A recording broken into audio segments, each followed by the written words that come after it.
రామన్నపేట మండలం కేంద్రంలో ప్రభుత్వం ప్రతిష్టాత్మకంగా చేపడుతున్న స్వచ్ఛదనం పచ్చదనం కార్యక్రమంలో పాల్గొన్న నకరేకల్ శాసనసభ్యులు వేముల వీరేశం.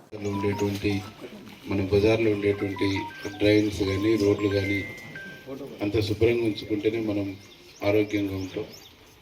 లేదు అక్కడ మురికి పేరుకపోయి నీళ్లు పేరుకపోతే అక్కడి నుంచి వచ్చేటువంటి దోమల ద్వారా అనేక రకాల జబ్బులు వచ్చి ఆ జబ్బుల కోసం లక్షల రూపాయలు ఖర్చు పెట్టేటువంటి ఒక పరిస్థితి ఈరోజు ఉన్నది. ఆ పరిస్థితి ఉండొద్దు.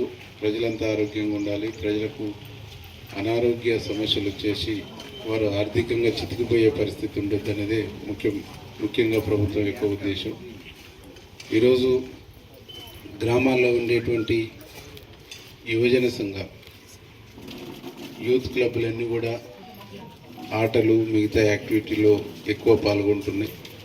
అందులో పాల్గొనాలి, సంతోషం. దాంతోపాటుగా ఆ యూత్ క్లబ్లో ఉంటున్నటువంటి ఏరియాలో చెట్లను పెంచిచ్చేటువంటి కార్యక్రమం కానీ, పరిశుభ్రతను పాటించడానికి ప్రజల్ని చైతన్యం చేసేటువంటి కార్యక్రమాన్ని కూడా చేపడితే ఆ యువజన సంఘాలు, యూత్ క్లబ్లు కూడా దీంట్లో భాగమైతే వాళ్ళు చదువుకున్న వాళ్ళు, తెలిసిన వాళ్ళు అన్ని విషయాలు చెప్పగలిగేటువంటి ఒక శక్తి కూడా వాళ్ళకు ఉంటుంది. కాబట్టి మిగతా మహిళా సంఘాలు వీరికి తోడుగా వారు కూడా తోడైతే ఏ కుటుంబానికి ఆ కుటుంబాన్ని వాళ్ళు చైతన్యవంతులను చేస్తే తప్పకుండా మన ప్రభుత్వం పెట్టుకున్నటువంటి టాస్క్, మన ప్రభుత్వం ఏ లక్ష్యం కోసమైతే ఈ కార్యక్రమాన్ని తీసుకుందో ఆ లక్ష్యం నెరవేరుతుంది.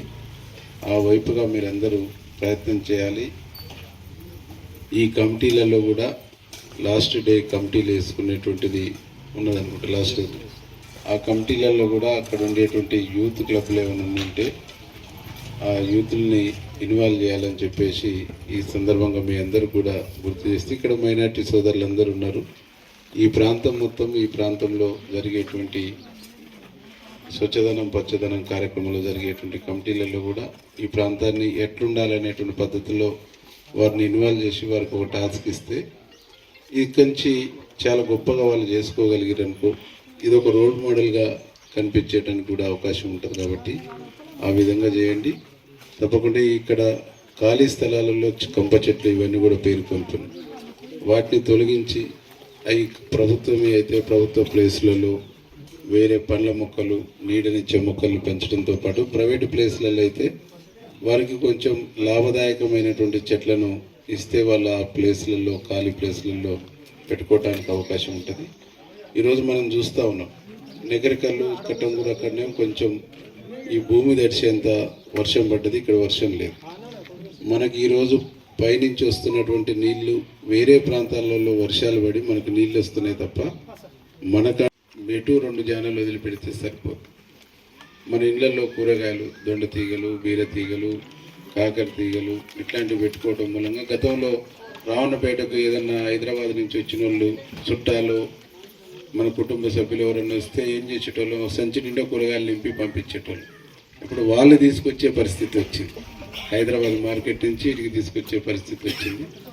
కారణం ఏంటంటే మనం కోతులు ఉన్నాయి, కోతులు కూడా పట్టించేటువంటి ఒక ఏర్పాటు చేద్దాం. కోతులను పట్టిద్దామని చెప్పేసి ప్లాన్ చేసినాం. మేము నకరికల్లో 500 కోతులు పట్టించేసిన తర్వాత కాస్త ప్రశాంతంగా ఉన్నాం. ఆ పక్కూర్లే మళ్ళీ వచ్చేసినాం. కాబట్టి రాష్ట్రంలో ఈ కోతులకు సంబంధించినటువంటి ఒక డిసిషన్ కూడా తీసుకొని ప్రభుత్వము అన్ని గ్రామాలకు సంబంధించినటువంటి ఎట్ ఏ టైం లిఫ్ట్ చేస్తే మనం సేవ్ అవుతాం. రావణపేట టౌన్ పట్టించేస్తే తెల్లారి భోగారంలో ఇటు ఉన్నటువంటి నిర్ణయంలో ఉండేటువంటి కోతులు మళ్ళీ ఇటు దారి పట్టేటువంటి ఒక పరిస్థితి.